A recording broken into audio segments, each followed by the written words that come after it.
Hi everyone. Now I am going to explain about stelar system in pteridophytes.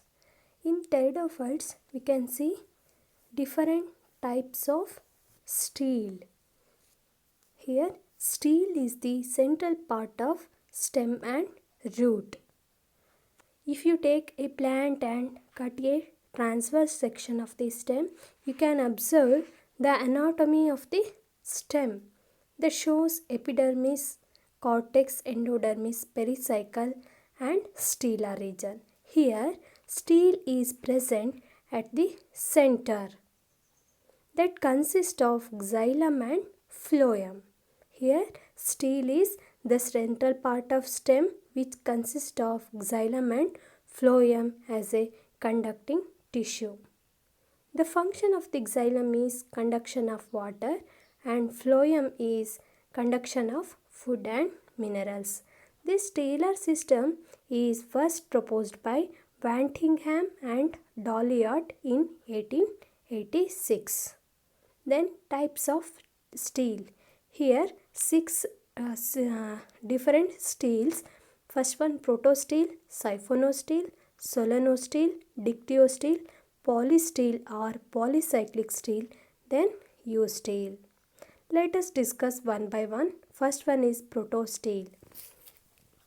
It is a primitive and simple stele where the xylem is surrounded by phloem, pericycle and endodermis. This protostele is again divided into four different types: haplostele, actinostele, plectostele and mixed totostele.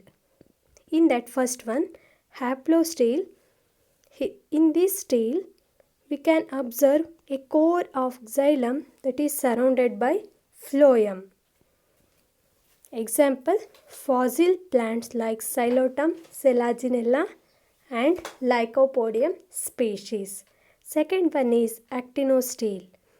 In the actinostele, the xylem arrangement is like a star-shaped structure and that is surrounded by phloem tissue. Example, species of Xylotum and then Lycopodium species. Next one is plectostele. In this protostele, we can observe plate-like arrangement of xylem. Plate-like patches can be seen and that is embedded by phloem tissue. Example, Lycopodium clavatum. Next one is mixed protostele.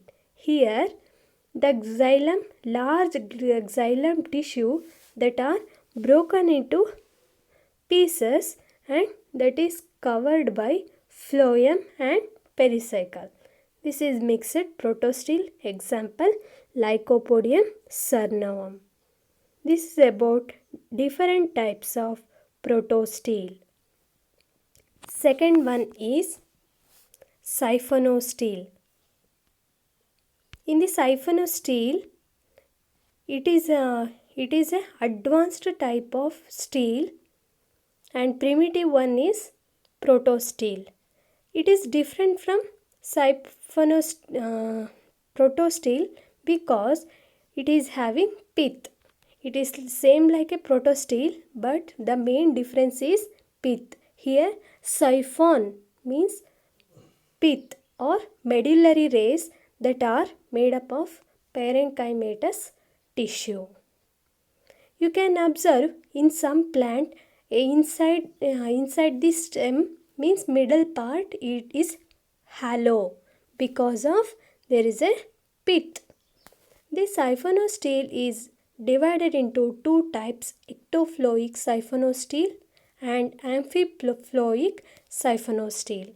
In the ectofloic siphonostele, the xylem is surrounded by phloem like a protostele but at the center there is a parenchymatous pith. Ectofloic means one side phloem is present and beneath the xylem tissue there is a pith. This is about ectofloic siphonostele. Example, equisitum. Then amphiploic siphonostele. Amphiploic. Here on both sides of the xylem tissue the phloem is present, and you can observe here a core of xylem that is surrounded by outside phloem and inside phloem. Beneath the inside phloem there is a pith. Example, Marsilia dryopteris. Third type is solenostele. This solenostele is look like a siphonostele, but the leaf gaps are present. These leaf gaps that are form a horseshoe shaped structure, that is solenostele. Once again, solenostele is like that of siphonostele, but the leaf gap or leaf traces are present that make a horseshoe shaped structure. You can observe a stem, take a stem and there is a one leaf arises, so that forms a gap that helps to break the structure of stem. Here you can observe there is a C-shaped structure, there will be a small gap arises, that is called leaf trace or leaf gap, that is helps to break down that stem region at one point. It is also two types, ectoploic solenostele and endoploic solenostele. In the ectoploic solenostele, the core of xylem that is surrounded by phloem tissue and middle pith is present, and at some point there is a gap arises because of leaf gap. Example, Osmanda. Second one is endoploic solenostele. In the endoploic solenostele, it is also called a amphiploic solenostele. It is also horseshoe shaped structure. Here the xylem is surrounded by outer phloem and inner phloem tissue. Then fourth one is dictyostele.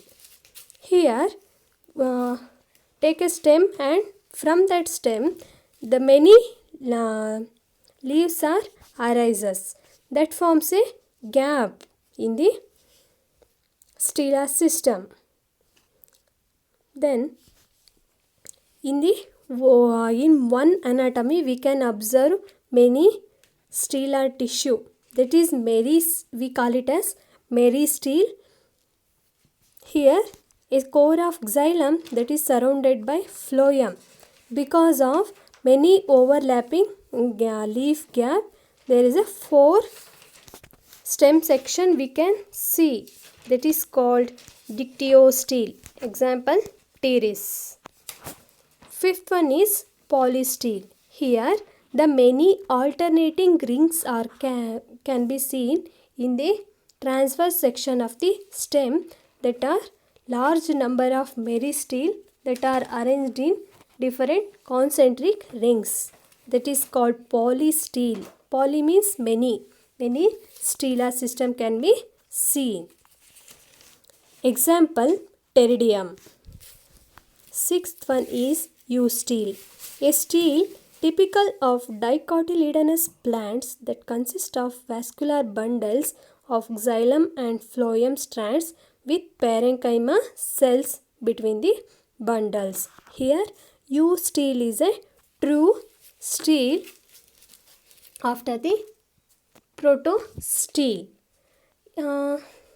I conclude that here the primitive one stele is protostele and siphonostele is the advanced one. His siphonostele that are formed by the protostele, but the difference is only the parenchymatous pith or siphon is present at the center. This is about the stelar system in pteridophytes. Thank you.